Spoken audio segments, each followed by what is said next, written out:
Stop jiggling. Hello BookTube, I'm Sean the Book Maniac. Welcome back to my channel. Here I am with what I have decided, after weighing all of your mediocre suggestions, just joking, after considering all of your suggestions and my earlier ideas about what to name the extra 3 days that I'm adding on to the beginning of this Women in Translation Readathon, I have rejected my earlier idea and all of yours in favor of the following. Welcome to Women in Translation Readathon Headstart Day 1. Doesn't it roll trippingly off the tongue? I have had a fabulous day. It's about 4:30 in the afternoon, and I was waiting for an Amazon delivery until 4 o'clock. It didn't come, and then I went, what the hell? Checked. I had it sent to my old Tokyo address. Hello. So anyway, I was in my robe until about 20 minutes ago, but that did not prevent me from reading up a storm. So I have had a fabulous reading day. I started this Urdu novel, The One Who Did Not Ask, by Altaf Fatima, and I absolutely love it so far. I've read 20 pages. I was hoping to read 100 today, and I may get a bunch more reading done yet today, but the first 20 pages really, well, tugged on my heartstrings. I really love the way this novel is starting out. It's told primarily through, so it's set in a small town near Karachi. I'm pronouncing it Japanese well, the Japanese way. Karachi, in what is now Pakistan. This is pre-partition story. This is a pre-partition story, so India, about an upper-class Muslim family. But the primary narrator or consciousness that we're experiencing this story through, not exclusively, but primarily, is a Chinese laborer. I think he's 17, he's a young guy, and he's been in India for just a few years, and he's apprenticed to a Chinese shoemaker, and also employed selling luxury Chinese goods, gorgeous clothing and whatnot, door to door among the upper classes of this small village. And he is the observer of all the goings on. I think that's a genius way to start to tell a story about a culture that I know nothing about, and he's just learning himself, and it's really working for me. The writing is really strong, the characters. The central story so far seems to be a young woman. The names are difficult for me to pronounce. Salat, S-A-L-A-U-T, whose marriage to an older guy has been arranged, and she's not happy about it, and the young Chinese guy is the first to pick up on that and talk to her about it, and it's really well done. Yeah, I'm really enjoying it. I don't really like the title, The One Who Did Not Ask, but who cares about that? I think that's the young Chinese guy, because he's on a bicycle, and really pleased with how it's starting out. And as if that wasn't enough, I am in love with Herta Müller. This novel, The Fox Was Ever the Hunter. It's the kind of book, Britta was worried whether I'd like it, and of course I've only read 14 pages, so things could definitely go south, but I was blown away by it's the wind blowing my iPad, so I swear I'm not drunk, it's much too early. I was blown away by the writing and the translation by Philip Bohm. It's very poetic, and it's not a particularly realistic tale, and Britta was worried about that, and I'm not, based on that chapter. I just want to read you a couple paragraphs. I read the opening 2 paragraphs in my part 2 of my book haul, so you can check that out, but I'd like to read the whole damn chapter to you, but let me find because it's, the character is in Romania in the dying days of the Ceausescu totalitarian regime, and so life is not happy for these people, but it's not an overtly political tale. But look how she, in kind of almost like a dream-like narrative, shows the reality of these people. I'm going to read you a longer passage. It's about one of the main characters, Adina. I can't figure out if Adina and Clara are sisters or roommates, what their relationship is yet, but I don't care at this point. But Adina at the seamstress. At the sound of the first streetcars, Adina woke up. She felt cold in her summer dress. The dress had a pattern of trees, but the tops were upside down. The seamstress had stitched the material the wrong way. The seamstress lived in 2 small rooms. The floor was full of angles, and the walls had bellied out from the damp. The windows opened onto the courtyard.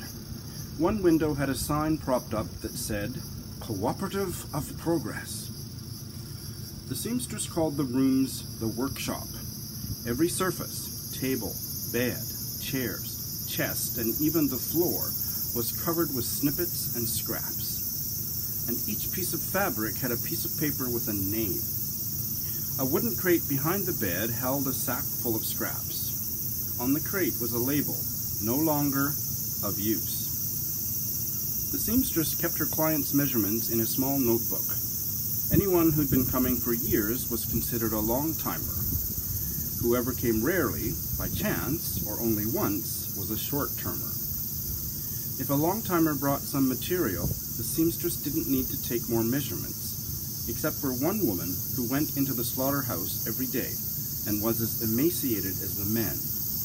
For her, the seamstress had to take new measurements every time. She held the tape in her mouth and said, "Really, you'd be better off going to the vet and having him outfit you with a dress instead of me. Every summer you get thinner and thinner. Pretty soon my notebook will get filled up with just your bones." Several times a year, the woman brought the seamstress a new notebook. On the cover it said, "Brigade Notebook," and above the columns on each page it said, "Live weight" and "Slaughter weight." Adina was never allowed to go barefoot in the workshop. The scraps and snippets littering the floor were full of pins. Only the seamstress knew how to move without getting pricked.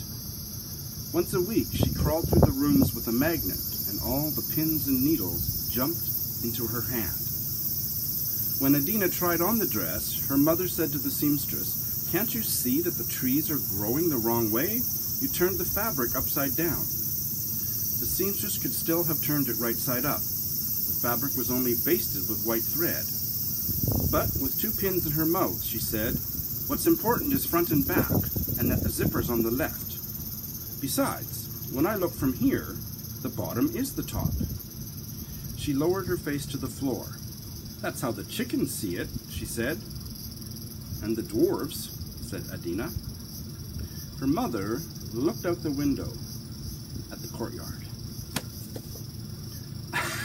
So that's just the kind of narrative we've got here. It's not particularly realistic. It's very, the writing, it's so poetic, and the images are so strong, and everything in there is threaded to other stuff. Like later in this chapter, there is striking resonance with all the pieces of cloth on the floor, with old men's hair on the floor of the barber shop, and trees. The poplars are described as knives sticking up into the green knives sticking up into the sky, and all of those images are threaded through in a way that I'm not a big image person or symbol person, and that's why Britta was worried about me. But in this, so far in Herta Muller's hands, it really pulled me in so deep I kind of not sure where I am. So I'm really enjoying it. And that chapter was called "The Way of the Appleworm." Appleworms end up playing it. It's really quite striking. So it's not something I can read fast, so after Britta gave me a little bit of an explanation about it, I decided to start this on Headstart Day 1 as well, because I'm probably only going to be able to read a bit each day, because it's really that rich and dense. But what a wonderful start to the Women in Translation Readathon. I may have a further update today, or maybe not, or maybe just some footage. This might be all you get, but I am happier than a pig, and you know what. So how's that for a Women in Translation metaphor, idiom? So I'm looking forward to Aren't you all having envy that you couldn't start your readathon today? You still could. Head Start day 1.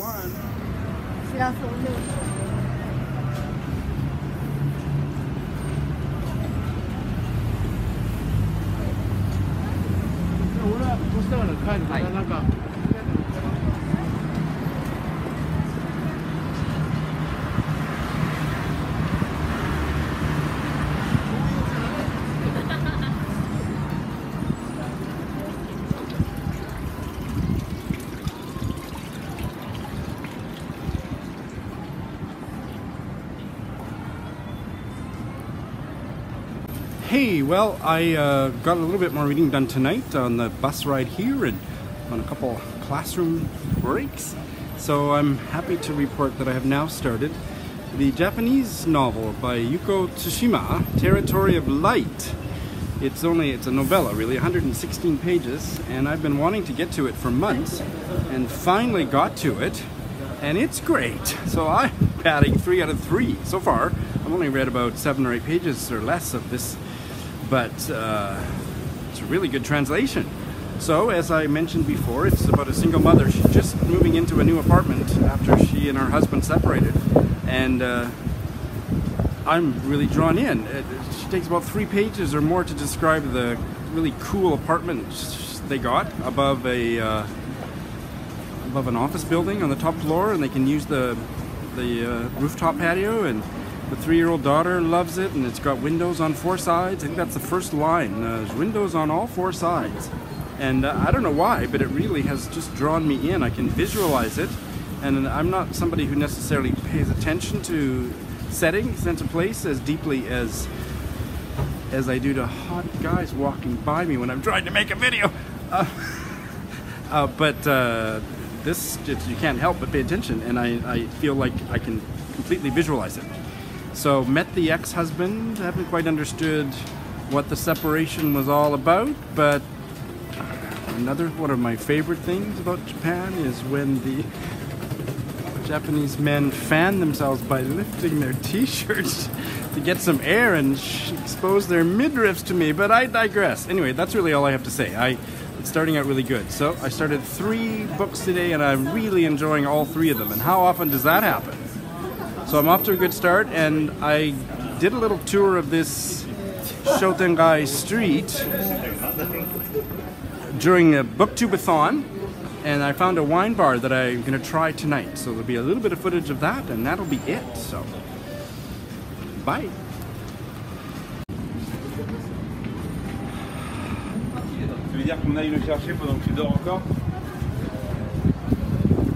That was French.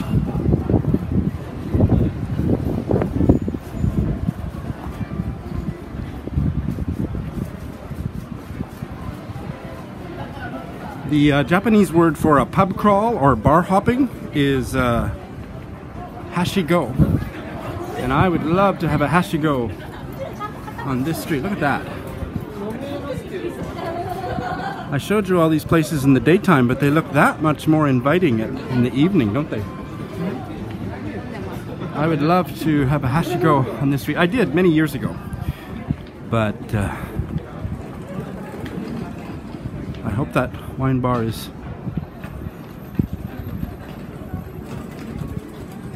This is just like dying and going to heaven. That. So nice, eh?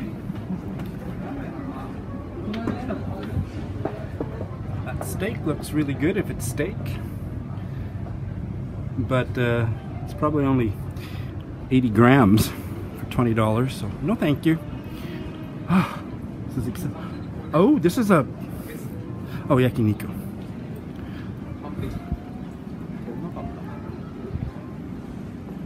I want to try every one of these restaurants. But for tonight,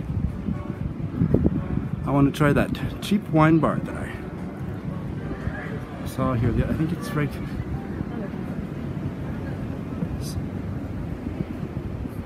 They all look incredible. This is where I'm going. Remember this? Oh, I'll be all alone. Okay, let's give it a shot. Maybe it's a cute bartender.